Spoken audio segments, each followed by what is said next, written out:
அனைவருக்கும் வணக்கம். இந்த வினாக்களானது சகோதர மொழி வினா பேப்பரிலிருந்து மொழிபெயர்க்கப்பட்டதாகும். தரப்பட்ட கூற்றுகளில் 4 கூற்றுகளும் சரியானவையாக இருந்தாலும் ஒரு கூற்று விலகிச் செல்கின்றது, அதனை அடையாளப்படுத்துக. அந்த வகையில் பார்த்தா இந்த 4 கூற்றுகளும் சரிதான், ஆனால் 3 தான் ஒன்றோடொன்று தொடர்பாக இருக்கும், ஒன்று அதிலிருந்து சற்று விலகிச் செல்லும். அவ்வாறான கூற்றை கண்டுபிடிக்க சொல்லியிருக்காங்க. அந்த வகையில் ஏ பரீட்சை வியாழக்கிழமை, பி செவ்வாய் போயா தினம், சி பரீட்சை 27ஆம் தேதி, போயா தினம் பரீட்சைக்கு அடுத்த நாளாகும். அந்த வகையில் பார்த்தோம்னா பரீட்சை வியாழக்கிழமை, செவ்வாய் போயா தினமாகும். இது ரெண்டும் வேறு வேறு தினங்களாகும். பரீட்சை 27ஆம் தேதி, பரீட்சை வியாழக்கிழமை என்றால் பரீட்சை 27ஆம் தேதி ரெண்டும் பொருந்தி வருகின்றது. போயா தினம் பரீட்சைக்கு அடுத்த நாளாகும். அப்போ பரீட்சை வியாழக்கிழமை என்றால் அந்த வியாழக்கிழமை 27ஆம் தேதியாக இருந்தால் போயா தினம் பரீட்சைக்கு அடுத்த நாளாக வருது என்றால் அது வெள்ளிக்கிழமையாக இருக்கும். அப்படி என்றால் செவ்வாய்க்கிழமை போயா தினம் என்றக்குள்ளே கருதலாமா? ஆகவே விலகிச் செல்கிற கூற்றை நாங்கள் எதை எடுத்துக்கொள்ளலாம் என்றால் செவ்வாய் போயா தினம் என்ற கூற்றை நாங்கள் எடுத்துக்கொள்ளலாம். ஏனென்றால் இந்த 3 கூற்றுகளும் ஒன்றோடு ஒன்று சரியாக வருது, ஆனால் இது சற்று விலகிச் செல்கிறது. அதிக விலையுள்ள பிஸ்கெட் சுனிலும் குறைந்த விலையுள்ள பிஸ்கெட்டை கமலாவும் கொண்டு வந்தன. இங்கே விலை, இங்கே சுவை. அதிக விலையில் இருக்கிறது யாருதுண்டா சுனில்றது.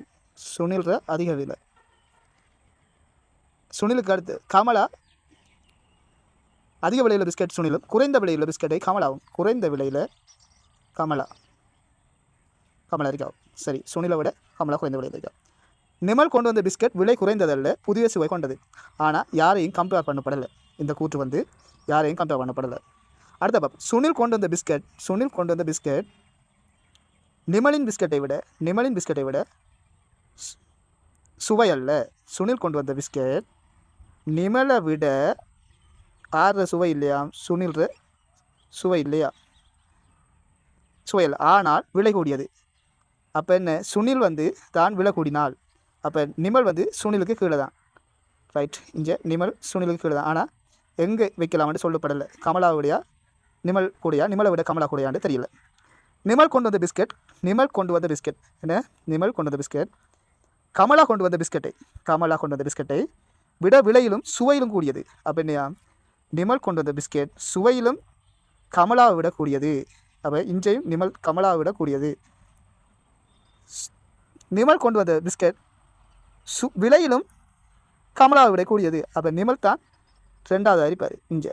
ரைட், ஆனால் இந்த கூற்று நம்மளுக்கு தேவையில்லாத கூற்று. ஏயையும் சியையும் டியையும் கொண்டு நாங்கள் இவ்வாறான ஒரு முடிவை கொண்டு வரலாம். ஸோ பி என்றது நம்மளுக்கு தேவையில்லாத கூற்று. அடுத்த பார்த்தோம்னா ஏபிசி மற்றும் இ என்பவற்றின் ஏறு வரிசை பிசிஏ. ரைட், ஏசிடி மற்றும் இ ஆகியவற்றின் இறங்கு வரிசை டிஇஏசி. ஏபிசி மற்றும் டி ஆகியவற்றின் ஏறு வரிசை பிசிஏடி. நாங்கள் பார்ப்போம். 2 இடத்துலையும் ஏறு வரிசையில் பி இருக்கி. அப்போ முதல்ல பியை போட்டு பார்ப்போம். ஏறு வரிசையில் 2 இடத்துலையும் சி இருக்கி.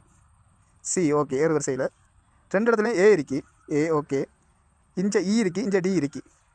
ஆனால் டி ஏறு வரிசையில் இறங்கு வரிசையில் முதலாவது இருக்கின்றபடியா இ தான் அடுத்ததாக வருவார். அதுக்கு அடுத்ததாக டி வருவார். எஃப் இந்த 3க்குள்ளேயும் இல்லை. அதால் இந்த கூற்றை விட இந்த 3ஐ வச்சுக்கொண்டு இந்த 3ம் பொருந்தி வரதால் டி தான் பொருத்தமற்றதாக காணப்படும்.